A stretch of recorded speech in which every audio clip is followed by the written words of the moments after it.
होळी असो, महाशिवरात्री असो किंवा उन्हाळा, खास सुकामेवा आणि काही मसाल्यांपासून थंडगार अशी थंडाई बनवली जाते.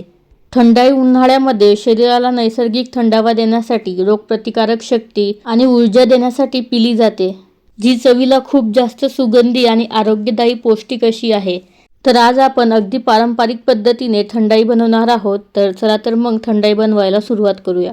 थंडाई बनवण्यासाठी आपल्याला सुकामेवा लागणार आहे. तर त्यासाठी इथे मी 1 छोटी वाटी भरून बदाम घेतलेले आहेत. नंतर त्याच वाटीने 1 वाटी एवढे काजू घेतलेले आहेत. नंतर अर्धी वाटी मी पिस्ता घेतलेले आहेत. नंतर पोहे खाण्याचा 1 चमचा मगज बी घ्यायचे आहेत आणि त्याच चमच्याने म्हणजेच पोहे खाण्याचा 1 चमचा इथे मी बडीशेप घेतलेली आहे. नंतर 1 चमचा खसखस आणि 8 ते 10 मिरे आणि 4 हिरवी वेलची घेतलेली आहे. नंतर 1 मूठ भरून इथे मी सुकलेल्या गुलाबाच्या पाकळ्या घेतलेल्या आहेत. तुम्ही ताज्या गुलाबाच्या पाकळ्यासुद्धा इथे वापरू शकता. तर इथे आपण जे काही सर्व साहित्य वापरलेलं आहे ते तुम्ही तुमच्या आवडीप्रमाणे कमी जास्त करून घेऊ शकता.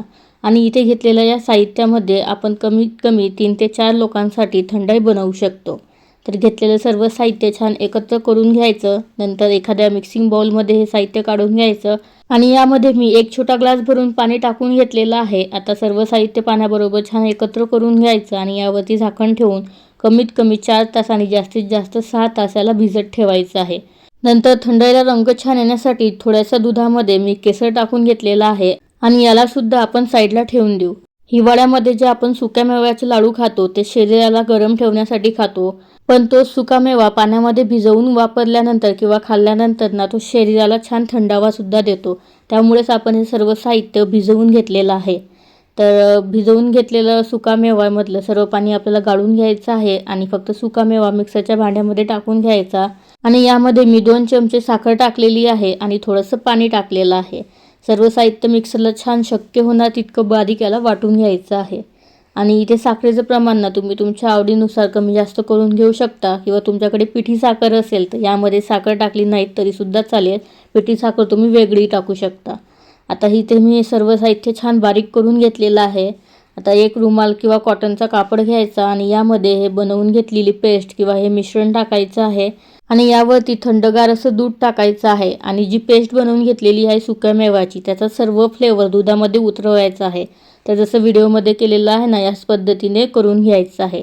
या पद्धतीने सुक्यामेव्याचा जो फ्लेवर्स किंवा जो अर्क आहे ना तो संपूर्ण दुधामध्ये निघून जातो आणि जो चोथा उरलेला असतो तो सुद्धा तुम्ही मिक्सरला परत थोडंसं दूध टाकून सेम प्रोसेस करू शकता.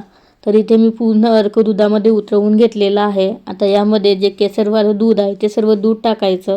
थोडीशी जायफळसुद्धा मी यामध्ये किसून घेतलेली आहे. आता परत एकदा दुधाबरोबर सर्व साहित्य छान एकत्र करून घ्यायचं आणि ही थंडाई ना आपल्याला थंड थंड अशी सर्व करायची आहे. त्यामुळे तुम्ही यामध्ये बर्फाचे तुकडे टाकू शकता किंवा 2 ते 3 तास फ्रीजमध्ये थंड करून सुद्धा घेऊ शकता. वरून पिस्त्याच्या कापाने आणि सुक्या गुलाबाच्या पाकळ्यांनी याला सजवून घ्यायचं आहे. तर इथे मस्त थंडगार अशी थंडाई पिण्यासाठी तयार झालेली आहे. या उन्हाळ्यात घरी नक्की करून बघा. आवडल्यास व्हिडिओला लाईक, शेअर आणि चॅनलला सबस्क्राईब नक्की करा.